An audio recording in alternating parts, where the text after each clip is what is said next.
എൻ്റെ ഇന്നത്തെ യാത്ര കൊച്ചിയിലേക്കാണ്. മട്ടാഞ്ചേരിയിലുള്ള ഡച്ച് പാലസ് കാണണം. അതിനായിട്ട് ഞാൻ എറണാകുളത്തേക്കുള്ള ട്രെയിൻ കാത്തു നിൽപ്പാണ്. ട്രെയിൻ ഏതാനും നിമിഷങ്ങൾക്കകം പ്ലാറ്റ്ഫോമിലെത്തി. ഇനി മട്ടാഞ്ചേരിയിലേക്ക് ഡച്ച് പാലസ് കാണുവാനായിട്ട് പോവുകയാണ്. നമുക്കവിടെ ആ വിശേഷങ്ങൾ കാണാം. ഇതാണ് പഴയന്നൂർ ഭഗവതി ക്ഷേത്രം. ഡച്ച് പാലസിലേക്ക് കടക്കുന്ന പ്രവേശന കവാടം എങ്ങനെയാണ്? മട്ടാഞ്ചേരിയിലാണ് ഡച്ച് പാലസ് സ്ഥിതി ചെയ്യുന്നത്. അതുകൊണ്ട് തന്നെ മട്ടാഞ്ചേരി പാലസ് എന്നും കൂടി ഇതിന് പേരുണ്ട്. പഴയന്നൂർ ഭഗവതി ക്ഷേത്രം ഇത് രാജവംശം മട്ടാഞ്ചേരി പാലസ് അവർക്ക് പോർച്ചുഗീസുകാർ നിർമ്മിച്ച് നൽകിയതാണ്. അതിനോട് ചേർത്ത് ഒരു ക്ഷേത്രം നിർമ്മിക്കുകയുണ്ടായി. അങ്ങനെയാണ് ആ ക്ഷേത്രത്തിന് പഴയന്നൂർ ക്ഷേത്രം എന്നാണ് രാജവംശം പേര് നൽകിയത്. ഇത് മട്ടാഞ്ചേരി പാലസിലേക്കുള്ള ഇടവഴിയാണ്. ഇതാണ് പാലസ്. അങ്ങോട്ടേക്ക് ഒന്നാം നിലയിലാണ് നമുക്ക് കാണുവാനുള്ള മ്യൂസിയം മറ്റും കാര്യങ്ങളുള്ളത്. അങ്ങോട്ടേക്ക് പ്രവേശിക്കുന്നതിന് 5 രൂപയാണ് പ്രവേശന ഫീസ്. അത് ഇന്നത്തെ കാലത്ത് വലിയ കൂടുതലൊന്നുമല്ല. വളരെ പൗരാണികമായ ഒരു പാലസ് കാണുക, അതിന് 5 രൂപ പ്രവേശന ഫീസ് എന്ന് പറയുന്നതിൽ ഒന്നും തെറ്റ് തന്നെയില്ല. ഇത് യുനെസ്കോ വേൾഡ് പൈതൃക പദ്ധതിയിൽ ഉൾപ്പെടുത്തിയിട്ടുള്ള ഒരു പാലസാണ്. ഞാൻ 5 രൂപ കൊടുത്ത് ഉള്ളിലേക്ക് കടന്നു. ഉള്ളിൽ പ്രവേശന കവാടത്തിന് സമീപമുള്ള ഒരു ബോർഡാണിത്. വായിക്കാൻ കുറച്ച് സമയമെടുക്കും. അതുകൊണ്ട് ഞാനത് വീഡിയോയിൽ പകർത്തി. സാധാരണ ഇവിടെ വീഡിയോ അലൗഡഡ് അല്ല. ചില സ്ഥലത്ത് ഫോട്ടോഗ്രാഫി പോലും നിരോധിച്ചിട്ടുണ്ട്. ഫോട്ടോ എടുക്കാനാണ് ഇവിടെ അനുമതിയുള്ളത്.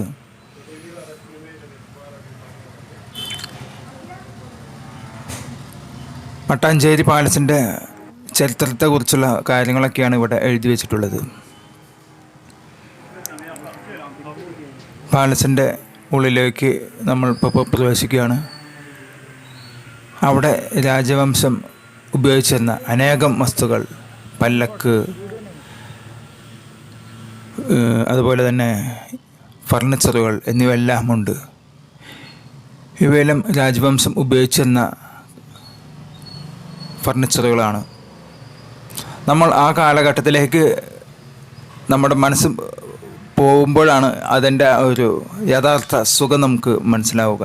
അന്ന് കാലത്ത് രാജാക്കന്മാർ ഉപയോഗിച്ചിരുന്ന ഓരോ വസ്തുക്കൾ, അവ പുതുതലമുറയ്ക്ക് കാണുവാനുള്ള ഒരു അവസരം, അതാണ് ഓരോ മ്യൂസിയം കൊണ്ടും നമ്മൾ ഉദ്ദേശിക്കുന്നത്. രാമവർമ്മ 1895 മുതലുള്ള രാജവംശത്തിൻ്റെ പല കാര്യങ്ങളും ഇവിടെ കാണാം. അന്ന് കാലത്ത് അവർ പോസ്റ്റൽ സ്റ്റാമ്പിനായിട്ട് ഉപയോഗിച്ചിരുന്ന പോസ്റ്റൽ സ്റ്റാമ്പുകളാണ്.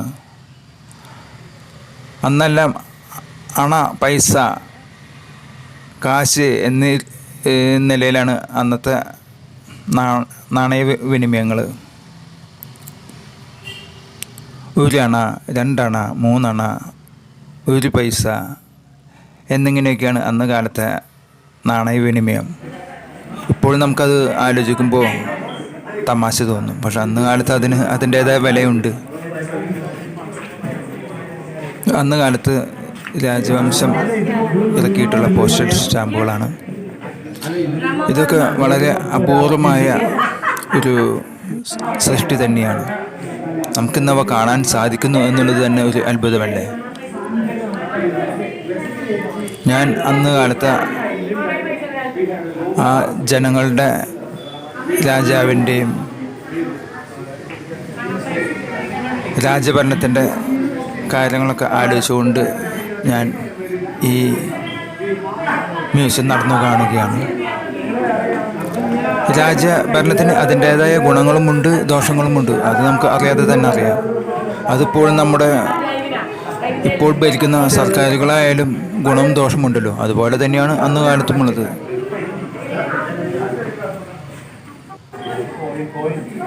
കൊച്ചിയിലെ കോയിൻസ്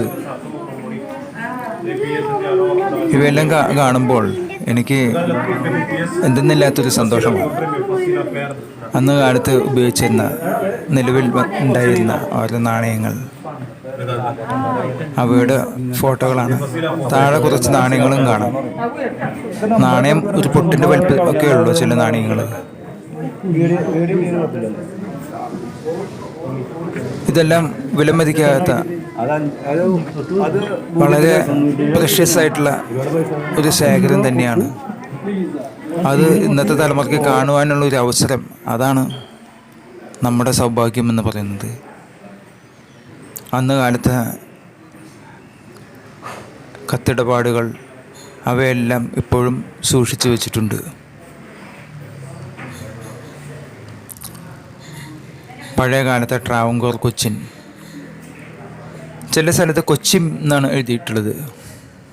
കൊച്ചിൻ പോയിട്ട് കൊച്ചിയായി, കൊച്ചിനായി, അങ്ങനെ പല പേരുകളിലും മാറി മാറി ഇപ്പോൾ അവസാനം കൊച്ചിയിലെത്തിയിരിക്കുകയാണ്. അന്ന് കാലത്തെ കൊച്ചിയുടെ ഓരോ ഭൂപ്രദേശങ്ങളുടെ ഓരോ മാപ്പുകളാണ് ഈ കാണുന്നത്.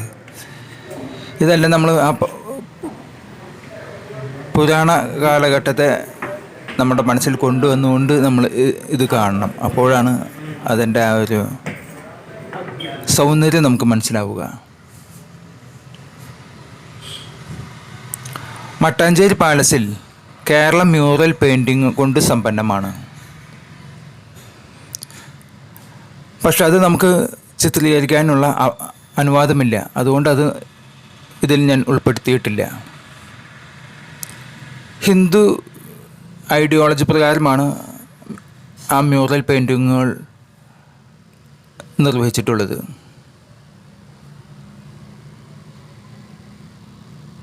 കൊച്ചി രാജാവിൻ്റെ പല്ലക്കുകൾ, ഫർണിച്ചറുകൾ, രാജവംശത്തിൻ്റെ ഫോട്ടോ എന്നിവയെല്ലാം, അപൂർവമായ പോസ്റ്റൽ സ്റ്റാമ്പുകൾ, രാജഭരണകാലത്തെ നാണയങ്ങൾ എന്നിവയെല്ലാം ഒരു പുരാവസ്തു ഗവേഷകനെ സന്തോഷിപ്പിക്കുമെന്നതിൽ യാതൊരു സംശയമില്ല. പാലസിലെ അപൂർവ എണ്ണ ഛായാചിത്രങ്ങൾ പണ്ടുകാലത്തെ കലാകാരന്മാരുടെ കരവേലയെ പ്രസിദ്ധമാക്കുന്നു.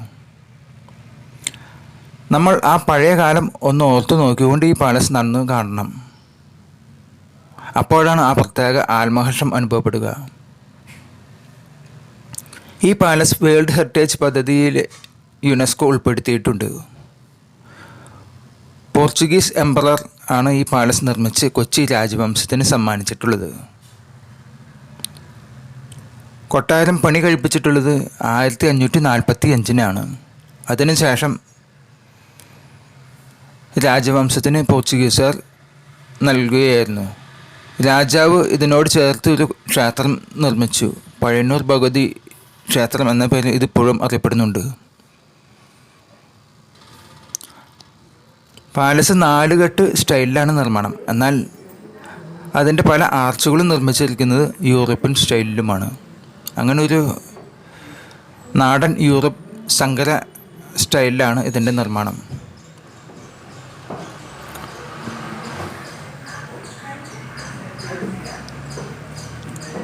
ഇത് പാലസിൻ്റെ മുകൾ നിലയിൽ നിന്ന് താഴോട്ട് നോക്കുമ്പോഴുള്ളൊരു വീക്ഷണമാണ്. ഇത് രാജാവ് ഉപയോഗിച്ചിരുന്ന പല ഫർണിച്ചറുകളാണ്.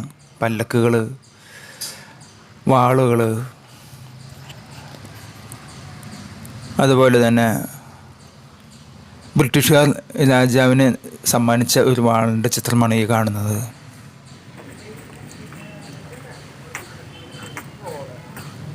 പഴയന്നൂർ ഭഗവതി ടെമ്പിൾ. അങ്ങോട്ടേക്ക് ഹിന്ദുക്കൾക്ക് മാത്രമാണ് പ്രവേശനം. Way to museum. ഞാൻ മട്ടാഞ്ചേരി പാലസ് നടന്നു കണ്ടതിന് ശേഷം പതുക്കെ പുറത്തേക്ക് കടന്നു. യുനെസ്കോ ഏറ്റെടുത്തത് വേൾഡ് പൈതൃക പട്ടികയിൽ ഉൾപ്പെടുത്തിയതിനാൽ പാലസ് നശിക്കാതെ അവർ നോക്കുന്നുണ്ട്. അതൊരു നല്ല കാര്യം തന്നെ. ഞാൻ പാലസിന് പുറത്തേക്ക് കടന്നു. അവിടെ ധാരാളം വഴിവാണിഭക്കാർ നിരന്നിരിക്കുന്നുണ്ട്. ഇന്ന് ഞായറാഴ്ചയായിട്ടും നല്ല തിരക്കുണ്ട്. വിദേശികളും സ്വദേശികളുമായി അനേകം ടൂറിസ്റ്റുകൾ ഇവിടേക്ക് ഒഴുകിക്കൊണ്ടിരിക്കുന്നു. അനേകം കരകൗശല വസ്തുക്കളാണ് ഇവിടെ കൂടുതലും. വിദേശികൾക്ക് ഏറ്റവും ഇഷ്ടം ഈ ആൻറ്റിക്കുകളാണല്ലോ. അവർ ഇവിടെ നിന്നും അവർ സന്ദർശിച്ച സ്ഥലത്തെ ഓരോ സാധനങ്ങൾ വാങ്ങിക്കൊണ്ടുപോകുക അവരുടെ ഒരു ഹോബിയാണ്. നമ്മൾ മലയാളികൾക്ക് ആ ഹോബി അല്പം കുറവാണെങ്കിലും വിദേശികൾക്ക് അത് കൂടുതലാണ്. അതുകൊണ്ടാണ് അവരെ ഉദ്ദേശിച്ചാണ് ഈ കരകൗശല വസ്തുക്കൾ ഇവിടെ ധാരാളമായിട്ട് എക്സിബിറ്റ് ചെയ്തിട്ടുള്ളത്. വിദേശികൾ നന്നായി ഇവ വാങ്ങി അവരുടെ നാട്ടിലേക്ക് കൊണ്ടുപോകുന്നുമുണ്ട്.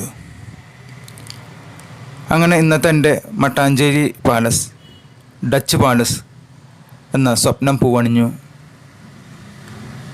ഇനി മറ്റൊരു വീഡിയോയുമായിട്ട് ഞാൻ വീണ്ടും വരുന്നതായിരിക്കും. അതുവരെ എല്ലാവർക്കും നന്ദി, നമസ്കാരം. എൻ്റെ ഈ വീഡിയോ നിങ്ങൾക്ക് ഇഷ്ടപ്പെട്ടു എന്ന് തന്നെ ഞാൻ കരുതുന്നു. ഇഷ്ടപ്പെട്ടെങ്കിൽ അത് കമൻ്റായിട്ട് രേഖപ്പെടുത്തുക. നിർദ്ദേശങ്ങളുണ്ടെങ്കിൽ അതും കമൻ്റായിട്ട് രേഖപ്പെടുത്താൻ പ്രത്യേകം ശ്രദ്ധിക്കുമല്ലോ. നന്ദി, നമസ്കാരം. Take care. Bye bye.